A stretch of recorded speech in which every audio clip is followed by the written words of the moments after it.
Hey guys, welcome back to another episode of the Speaking Sessions podcast. I'm excited about this one. This will be the first comedian. No, that's not a joke. It's first comedian that we're going to have on the podcast here. It's Jacob Noland. He actually has performed stand-up comedy in Greenville, Atlanta, Asheville, and as of recently, New York City. So he's an outside sales rep for a packaging company, and he has a background in public speaking, speaking at high schools and at churches. And we're really excited to talk with him really in the space of comedy and impromptu speaking. I've gotten questions about that, about, hey, is impromptu classes good for me to get better at speaking? And we're going to dive into a lot of that today. But Jacob, tell us a little bit more about yourself before we get started. Oh man, well, I'm a father of two. My kids are at my ankles right now. Cooper and they're four-legged kids, but it counts. It helps me in the dating world, that's for sure. No, I'm 25. I just turned 25 in August. I live in Simpsonville. I bought a house here a couple years ago and really love it. Love the upstate. Been at my job for 3 years, and I've been doing comedy. It'll be 1 year in November. So yeah. Awesome. Oh, were you going to say something else? No, No. no, it was not Okay. going to be good, whatever it was. Yeah, man. Here you go. Already making me laugh about all these things. I love it. So let's get in that first question I always ask people. How did you get over the fear of public speaking? Or yeah, how do you get over the fear of public speaking? So it's kind of lucky, actually. My neighbors for a few months told me, "Hey, you should try to go do stand-up comedy. You should try to go do it because there's a couple of open mics in Greenville, and I didn't really know that existed. I didn't know that was, Mm, and so I was on the way back from Atlanta on a business trip in November, and I was like, I mean, just go watch. Like no one knows you, no one has any idea who you are. None of your friends are there, none of your neighbors, nothing. So just go watch. And so I went and watched, and the people seemed really kind of laid back, and it was pretty casual. And so I just asked to get up because I was like, you don't ever have to come here again. None of these people know who you are. If you bomb, just go home. It's fine. And as soon as I got on stage, I was like, oh, this is the most fun thing I've ever done. So it's just like your whole life, people have been like, oh, you should do you should be a comedian, you're funny. Or your family's like, oh, you're always making us laugh. But a lot of people hear that, you know, mm, it's just really hard. I had a friend in college that did it all in college 5 years ago, and it never even occurred to me that I could get on stage to do that, ever. yeah. And it's Yeah. just a cool thing of like the timing of, hey, don't worry about it, just go. It doesn't even matter if you're bad. By the way, most of the people that do it are bad. So Yeah. whether it's public speaking, an open mic night for a musician, or karaoke, most of them are bad. So like, don't be mad at yourself or scared if you're going to be bad. I'm just saying, like, there's no point in having fear. We put a lot bigger deal about it than it really is. Hmm. Oh yeah, for sure, man. And speaking of that, I mean, just I can imagine trying, obviously doing a speech or something like that. If it seems to fall dead, that's very scary because you're up on stage and you're hoping that people got something from your message. But to me, there's a little bit more pressure on the comedic stage because you're literally the purpose, obviously, with speaking is to teach somebody something. But when it comes to comedy, how it usually goes is you're making people laugh the whole time. It's not like you build up, build up, build up, build up, and then finally this big laugh and Right. standing ovation at the end. Yeah. So you're constantly having to get this feedback. Yeah. So how is that? Because I mean, so obviously you try new jokes here and there, Yeah. and you tell one, and it's like, oh my gosh, like Yeah. nobody laughed, nobody Yeah. thought it was funny. Like, did they even get it? So how do you deal with that? You're rated every 10 seconds.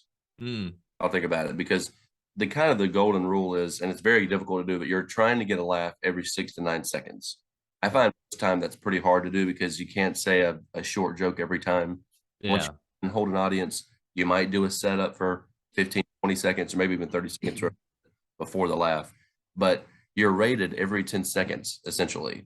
And so Mm. it's like, oh, I loved his last joke. And then you just made him mad with your next joke. And then you sit there for 3 minutes trying to recover for what you said at the beginning of your set. So Yeah. it's really difficult, but I reminds me of when I was in New York last month.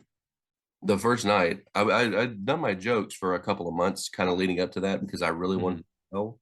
And so I went up there and I was on stage, and the jokes were good. They got laughs, but it wasn't a good performance because I was so Mm. visibly nervous. Like I watched the video and I was like, I wouldn't laugh at this guy because the jokes were good, but the performance was not engaging. It wasn't Mm. a good cadence. I certainly didn't have a presence on stage. I was kind of invisible up there because of how I was. And so the next day, I was like, I was going back to the same place. I said, dude, just relax. No one cares about you. You really don't matter in this situation. Just go try to be funny. And so I got down and I sat down on the stool, which is called stand-up comedy for a reason.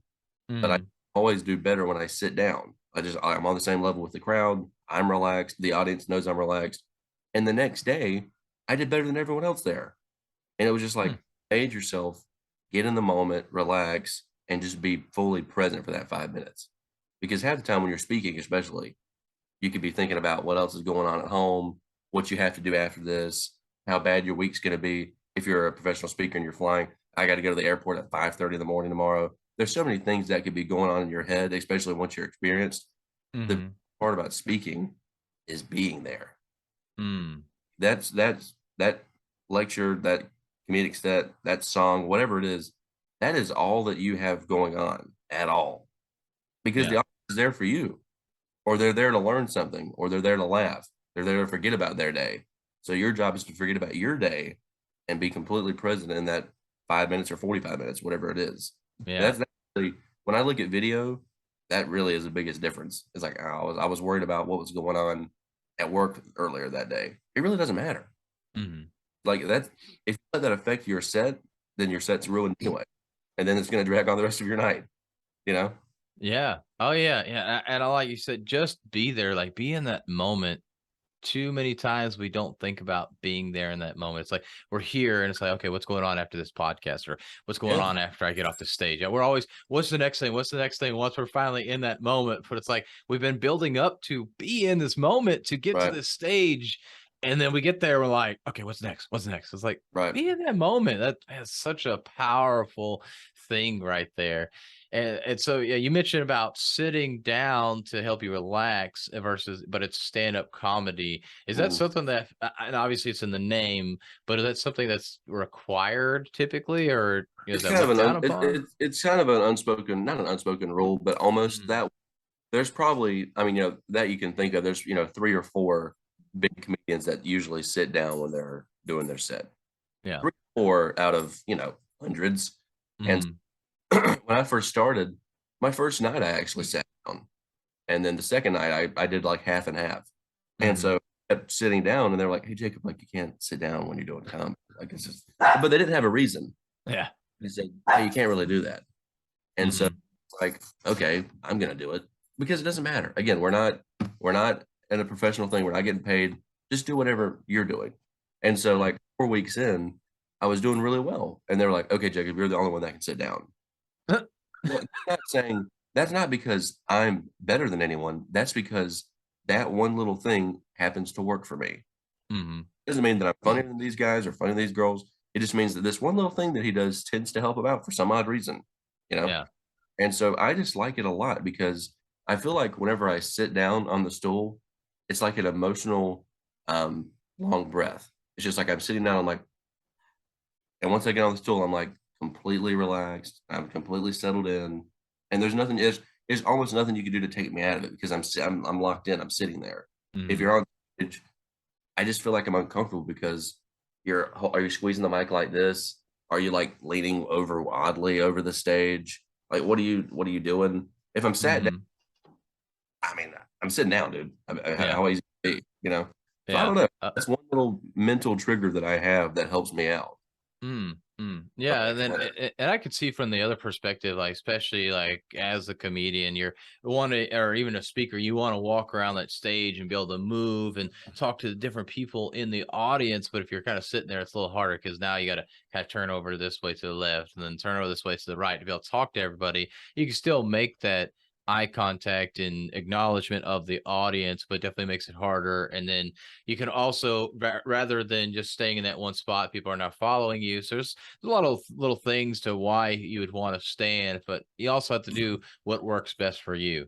Right. If being behind the podium makes you a better speaker to be able to present more effectively, then do that. I Yeah. suggest go around on the stage, but again, you Yeah. have to be you. You have to be in the moment. What's going to be the best for you in the moment to deliver for that audience? Definitely. And remember, in a comedy club, it's different than an auditorium because Yeah. in a comedy club, you're in a small, dark room. You're typically the crowd's sitting low, you're sitting a little bit higher, and they're Mhm. very close to you. So sitting down, you can sense that in your peripheral vision, everyone is zoomed in right on you. Where Mhm. when I used to preach, I would walk around the stage a little bit because you just wanted you um you kind of long for that more intense engagement. And so Mhm. you're just standing up here behind the podium, hoping everyone can hear. I mean, you like getting in a flow. You like walking around, Yeah. like zooming in on this third of the audience and then zooming on this third of the audience. I mean, I totally get that. It is a little different in a comedy club because of how much smaller and intimate the room is. But Yeah. And then, a lot of theater comedians, they will be going across the stage, mhm. a lot more room to play. But a lot of the club comedians, they're a little more stagnant in their physical motion, Mhm. and your Mhm. attitude, obviously. But Yeah, I get your point. yeah, we went to one stand-up comedy, I think it was the Comedy Zone here in Greenville. So actually, I want to talk offline a little bit about getting on some stages actually or something like that to be able to go to some of those open mic nights. We'll talk about that offline. But we went there, and yeah, that stage, I think maybe like a 8x8 or something like that. It It's a was a small very one. small stage. Small one, Yeah. yeah. So, and I'm sure a lot of them are that way. So trying to walk across this stage, really, Right. there's not much room to walk. So you're right that definitely makes sense there. Yeah. But let's go back to how structuring is, there's ways to structure a speech, which what I talk about a lot, and a lot of people in a very simplistic way is tell people what you're going to tell them about, tell people what tell them, and then tell people what you just told them about. That's how you structure a prepared speech. But Okay. how Yeah. do you go about structuring and it's super basic. I mean, it's a lot more Right. than that. But as far as from a comedic standpoint, giving that really almost impromptu speech, if you will. I mean, it is prepared and you have your jokes and everything in there. How do you go about doing that? How do you Right. prepare for stand-up comedy? So my thing is a little weird because and I got this validated on a podcast because I was doing it, but I didn't know there was an actual principle. Hmm. I typically use my jokes as almost a last resort. So, you're talking about impromptu a lot. I Hmm. I do as much impromptu as I can, and I use my jokes as kind of my saving grace if the stuff isn't going well. So Mm. occasionally, and it all depends on how you're feeling or what you're seeing in the crowd, because usually I'm not first. Usually I'm not first. So I'm kind of seeing what the crowd's into a little bit. But Hmm. sometimes I'll use a joke to kind of open them up, and then I'll go into impromptu stuff. And then I'll throw a joke in once every minute or something just to kind of keep the edge going. But Hmm. a lot of times, um, I like to roast people a lot, you know. Most Nice. comedians are my friends, so I'll Hmm. roast them or they'll roast me afterwards. And then the crowd loves impromptu stuff. I, Hmm. I don't know exactly how it relates to an auditorium speech or a lecture, but it, as far as crowd work is what it would be in a comedy club. Audiences love things that happen in the moment because Mm. it wasn't planned. I'm Yeah. here something that no one else gets to see. That's your mental thought of it, maybe subconsciously. But so I use crowd work and impromptu jokes about the previous comedians, and then if once I'm done with that, then I'll use my jokes. But if you're not feeling it or if you can't think of anything good, you just go into your jokes. But Yeah. as sometimes you try to make it too complicated. With a 5 minute set, you can talk about 20 different topics or you can talk about one topic. So, I think that the set structuring really comes into play a lot more when you're doing a 15 or a 20-minute set. And Hmm. those are what we would get on like a book show or something. Or in New York, a lot of their stage shows, you get 15-minute sets. You know, Okay. they're trying to build an hour by 15 minutes time, pretty much. Yeah. Okay. Yeah. That makes sense there. So what? Tell me about you said working the crowd. What do you mean by that? And I think that's an important thing, and really does go back to prepared speaking, if you will, speaking on a stage. That you have to be able to work that crowd. And I agree with you that people do like in the moment kind of stuff, a story off the cuff that may have not been prepared, or if you're like, I was on an event, it was a virtual event that I was speaking at. I was listening to one of the other speakers, and he's like, I feel like I just had this download tonight. This wasn't what I was going to talk about. And so here I'm going to talk about this instead, because it was just something that just came to me and I wanted to speak about that. So Mhm. when it comes to, for what do you mean by crowd, working the crowd? What does that mean exactly? So a lot of times it's kind of what you would think of if you were on a cruise ship or if you were at like a birthday party, someone was like, "Oh, you guys married?" And then you make some dumb joke about that. A lot of it's kind of can be cheesy. Like I don't like Hmm. 13 people what they do for their job or what kind of dog you have. That doesn't interest me. Hmm. The point of what I like to do is, and here's the deal. There are certain comedians, like a clean comedian, or just maybe comedians that aren't comfortable in their own skin or comfortable with failure or whatever. They're kind of down the middle of the road, very universal comedy. And I just don't really like that because it's Hmm. memorable. That's the point. It's not very memorable. Um, a lot of times when I do a set, usually it'll be at the Comedy Zone, and I'll do a set, and 3 or 4 comedians after me will make a Jacob joke. And I'm like, "Oh, that's funny." Like, I love being joked about because Yeah. I love Yeah. attention, but then we get off the stage and they're like, "Dude, that Jacob joke really worked well." And they were like, "It's because the crowd remembers you." I was like, "Really? Mm. Why you're doing that?" I just thought it was funny because we were friends. And they're like, Uh, "Because the audience remembers you." mm. So, I try to do weird stuff. I try to do stuff that's a little bit edgy or stuff that it's really just stuff I think that's funny. We Yeah. all we pretty much all are living in the same world. We all pretty much have the same issues, whether we're married, whether we're single. A lot of those we have the similar issues. Hmm. Let's just talk about those issues. I don't need to joke about traffic. That's not really Yeah. a thing. But Yeah. working the crowd is finding those weird things that I'm having an issue with, and maybe you're having an issue with it too. And so I'll just ask questions that I'm having problems with. And then if I see someone interact with, it, I'm like, oh, let's engage with this guy. And then it turns into this weird moment that no one expected. And it's, fun, Mm. you know, and the best part about that, Philip, is I'll do a crowd work joke and I'll like it. And I can actually turn it into a standalone joke to use at another time. It doesn't have to Mm. only be a crowd work joke. That's happened before where I've roasted someone or I've done a crowd work joke that was just in the moment. And Mm. then that said, I was watching the video. I was like, I can actually turn that into a bit. Like I can do it for every crowd, not just if this situation ever happens to come across again. So Mhm. it really is advantageous to do it. But a lot of Yeah. people don't wanna do it. And this is probably true in your game as well. You don't want to do it because it might go poorly, or you don't want to do it because you don't like silence, or you don't want to do it because it might flub. But Yeah. silence is a very powerful tool, and flubbing it is also very powerful because half the time the crowd at an open mic or at a paid show, they're kind of like, "Let's see if this guy can make me laugh," Yeah. like, "Look at this dummy," or whatever it is. Yeah. And so you're constantly proving that to them over and over and over again. And so Mhm. to show that that failure, that silence doesn't bother you, you kind of take the keys back a little bit, you know? Mm. It's not a bad deal at all. I'll do a new joke and it won't work. I'm like, okay, that wasn't funny. And then I'll just move on to the next joke. It's not, Yeah. you've seen, and I'm sure you've seen it. People just crumble right in Oh, front yeah. Oh, of it. yeah. They just crumble. And it's not worth it. It's okay to have a Mhm. bad part of the speech. You just don't want the whole speech to be ruined by that one bad part. Because Yeah. the audience is going to forget about that in 3 minutes, by the way.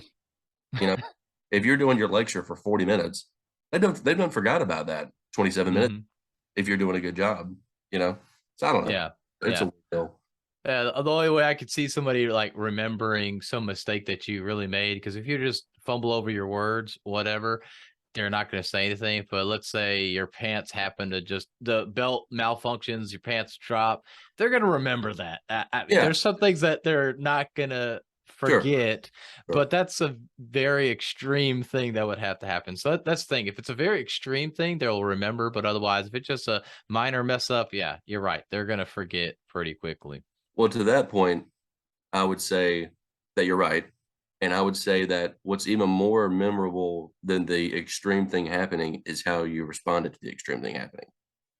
You know, Mm, did you make a joke about your pants falling down? yeah. Did you make fun of yourself? Were you a little bit self-deprecating and the audience loved it?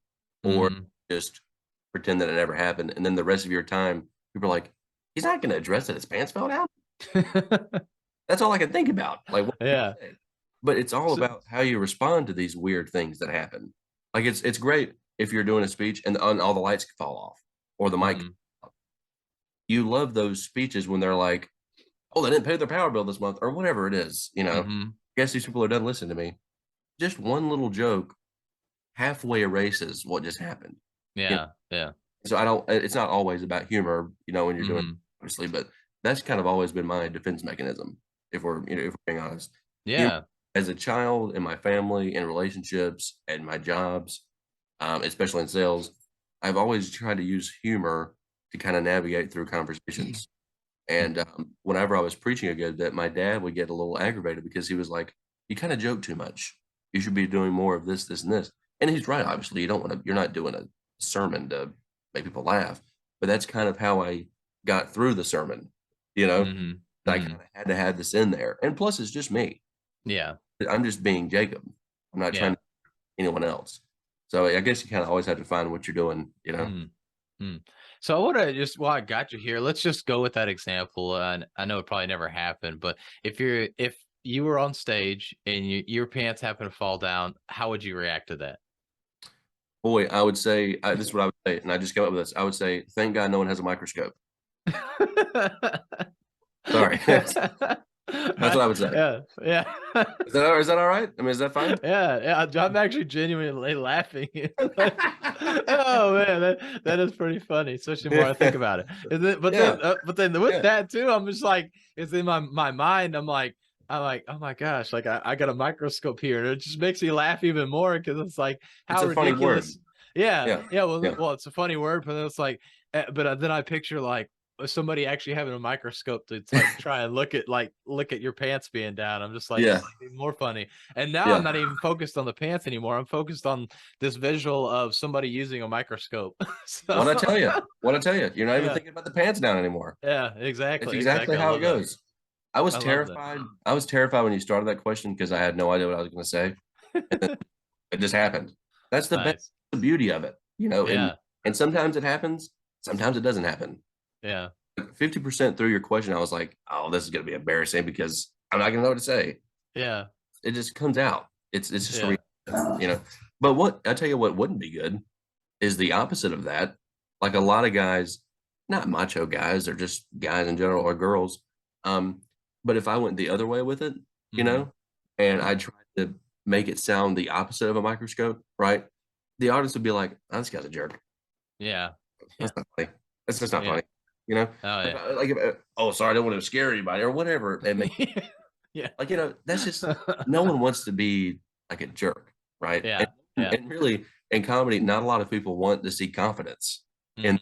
in that way. Most people are kind of like, oh, it's funny because he's insecure, right? Yeah, yeah, exactly. And Or I you're can relate to also, that.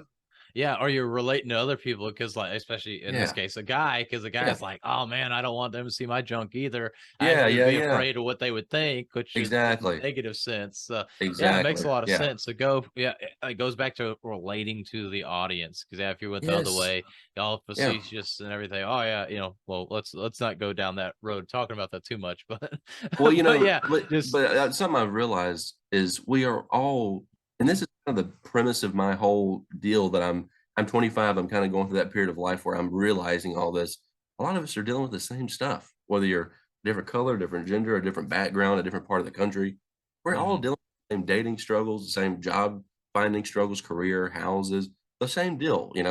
And so it just makes me laugh because like, I remember, if you're like a middle school boy, or if you're in Boy Scouts or on a baseball team, and someone makes a joke about something on your body, and you're just kinda like, mhm, "No, not. No, it's larger than that," or whatever.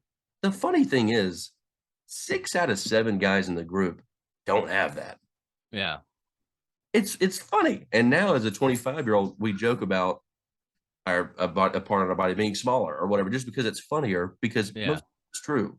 And that's just yeah, like a silly example, but it just shows you that, you know, you're exactly right relating to the audience. Oh, I wouldn't want to see someone, I wouldn't want someone to see me with my pants down, because Yeah. it's true. And that's hilarious, you know, Oh yeah. Oh for yeah. being an adult is laughing at that instead of being insecure about it. I mean, I remember I used to have really bad acne.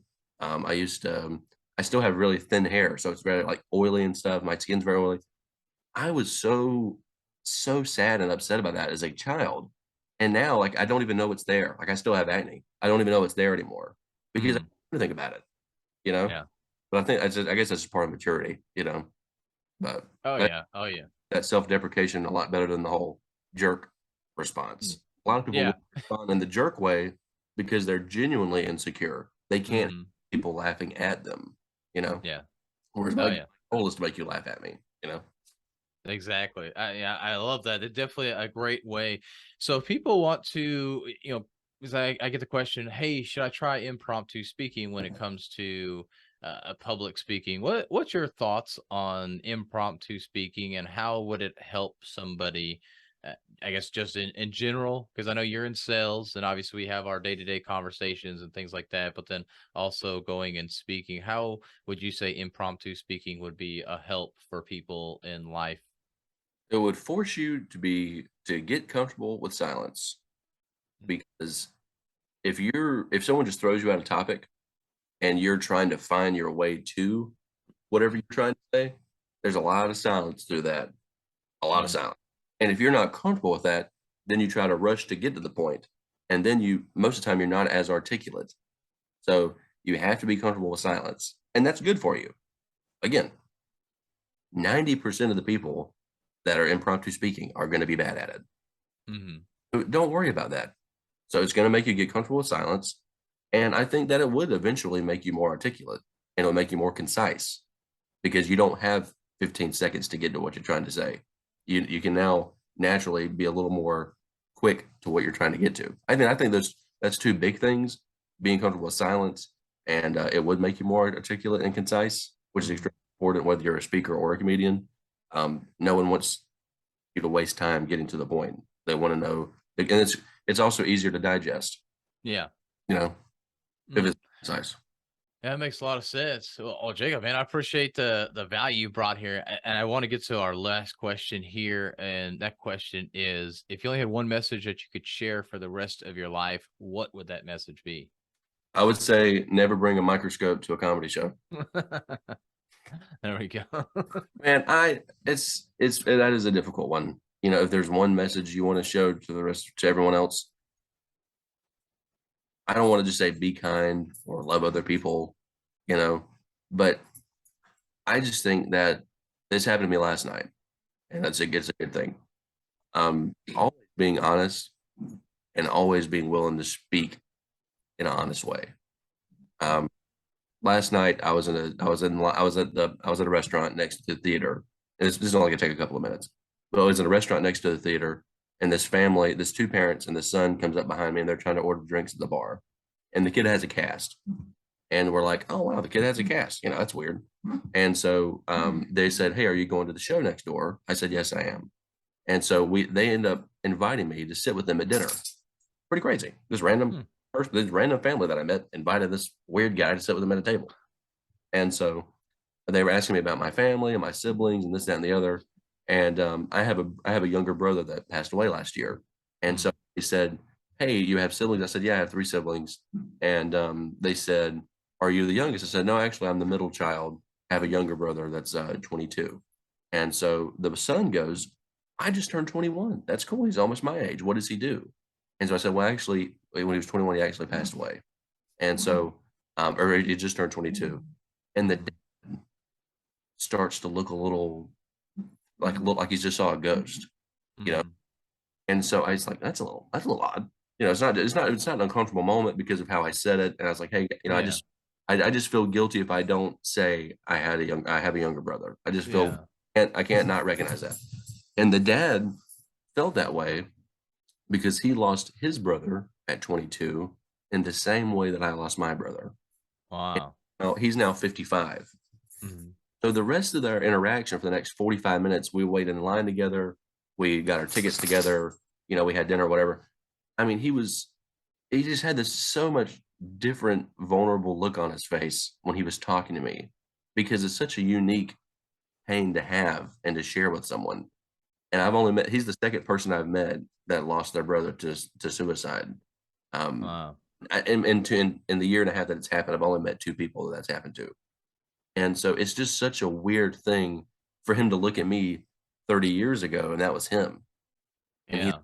I know exactly what you're going through. The hug he gave me and the way he talked to me, and he gave me his son gave me his phone number. I mean, that never would have happened if I weren't honest Yeah. about what was going on, or if I didn't have that integrity and just say, I can't not say this. I can't not recognize this. So I think, and that's not the only time that's happened, but whether you're going through a breakup and you meet someone else who's going through a breakup, having that honesty, that natural, casual honesty in your conversation, that really deepens that connection there. Philip, you're a guy that lives in Greenville. I'm a guy that lives in Greenville. You have a girlfriend or you have a wife. I have a wife. Great. But if this one different thing that neither of us thought was going to happen happens because one of us were honest, our connection's not just here now; it's way more intertwined, and we Yeah. may be connected for the rest of our life because of that. So that's what really gets me going is those connections, and so I think that's just important. Most people don't say anything. Most people Yeah. are just, oh, cool. But if you were actually open and you were actually honest, you could really have some thriving, long-lasting friendships and connections that you wouldn't have had before. And those, I mean, for me, I'm all about people. Like I need those people in my life, and I wouldn't have those if Mhm. I weren't honest. That's kind of a weird one there, but Yeah. I just like No, man, these I deep get that. I connections. appreciate you sharing that, Yeah, and not to make light of the situation, but to I guess to bring things back up. That brings up a point that you need to share who you are and yeah, what it is that you want to share, whatever that message is, because right, you're going to be able to connect with certain people because of that. So you sharing that about your brother, that man was like, "Oh my gosh, that was me 30 years ago. I know exactly how yeah, Jacob feels right now, like, and he mhm, wants to be there to help you. So it's the same thing for you, whether it's doing a comedy show or if you're on stage, is sharing that vulnerability, sharing that honesty, yeah, so you can actually connect with somebody. right. And I'm sure public speakers feel the same way, but as a comedian, you're like, I have something to say. Hmm. I've always had something to say. I just don't know how to channel it. Here's Hmm. the thing that you think about as a comedian or as a public speaker. Let's just say speakers in general are Hmm. the population. Let's just say that. Yeah. That's not true. Every person has a message. Every person has something to say. Every single person. That's why whenever you're speaking on stage, those people are so drawn into you because they've thought a lot of those same things, or they've had that thought in their head, but they don't know how to communicate it. They don't know how to channel it and get it out of themselves. And so they love hearing someone that can do it. And so Mm. I feel like when I'm on stage sometimes, I'm trying to be vulnerable, I'm being honest, but none of these other people have the ability to do that. And that's Mm. so strange to me because I feel like I can't live unless I do that. But the truth is, they want to. A lot of your audience members, a lot of your podcast listeners, a lot of your business owners that you talk to, they want to do that. They have something special to say. And it's just taking that time and finding that path to channel your message and to get it out there. Not everyone's meant to be a pastor. Not everyone's meant to be a podcaster. Not everyone's meant to be a comedian. I've done all three of them. Except I haven't done the podcasting, but I mean, I've preached. I've done public speaking. Yeah. Once I did a comedy set, I felt like that was my channel to say whatever I wanted to say as often as I wanted to. So, I think that might be another message is find that way to get that message out of you. Mm. Everyone has a channel they can reach, they can connect to, but most people just don't take the time to do it. They don't um, take the chance on being vulnerable enough to do it. But if you can find your way, man, it's a really beautiful and empowering thing. It really is. To be a normal guy in Simpsonville and you felt like you just hit this light that most people can't hit because you took that chance. That's amazing, and it really does Yeah. make for a better life. So maybe Yeah, that's my man. two messages No. for.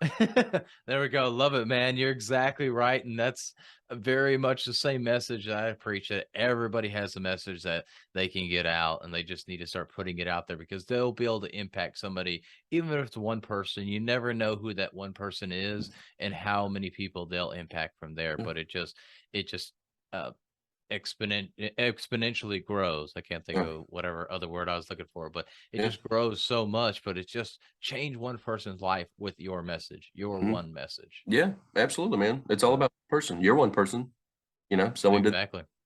you know, Exactly. Exactly. sure, Well, Philip. Jacob, man, I appreciate this time, dude. It's been fun. Had some fun laughing at some jokes. We got a lot of great content here. But if people want to follow you, follow your journey as you become more and more of a comedian, and just to get to know you or be able to reach out because maybe they also lost a brother to suicide and they just want to be able to have that conversation with you, where's the best place for them to reach out to you? Yeah, so I am on Facebook as Jacob Noland. I don't think it's a private page, but on Instagram, I'm JA Noland 97.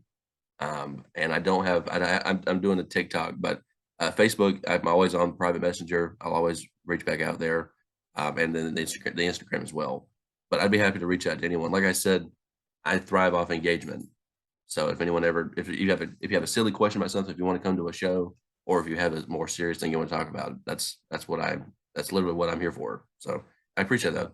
And thanks Awesome. for come Awesome. on, man. This was huge. Oh yeah, and just for our local listeners, when's your next show here in Greenville? So they do shows at the Comedy Zone every Thursday as their open Okay. mic. Occasionally, if they have a weekend comic there, they'll take over the open mic on Thursday. Like for example, this coming Thursday, there's a professional comedian. But every Thursday at Comedy Zone, they do an open mic from 8 to 10, Okay. and you're going to see around 20 comedians, 5 minutes apiece. Coffee Underground on Monday nights does an open mic. They have an Alchemy Theater there on College Mhm. Street downtown. It's a nice, small, intimate room, and a radio room on can't remember the name of that road. I can see it in my head, but radio room. It's kind of a bigger music venue, but on Tuesday, Okay. we do an open mic comedy night. So Okay. there's something for everyone here. Comedy Zone's kind of your general, normal city folk or whatever audience. Um, Mhm. Radium's a little bit more of an alternative room. You're going to see some different personalities, some different styles in there. And I really like that. And then in Coffee Underground is a little more of the same. There's a little bit of Asheville in these two rooms. Whereas Mhm. it's more of a kind of a normal, I guess you would say, touristy room or city room. But Okay. interesting, really, really interesting.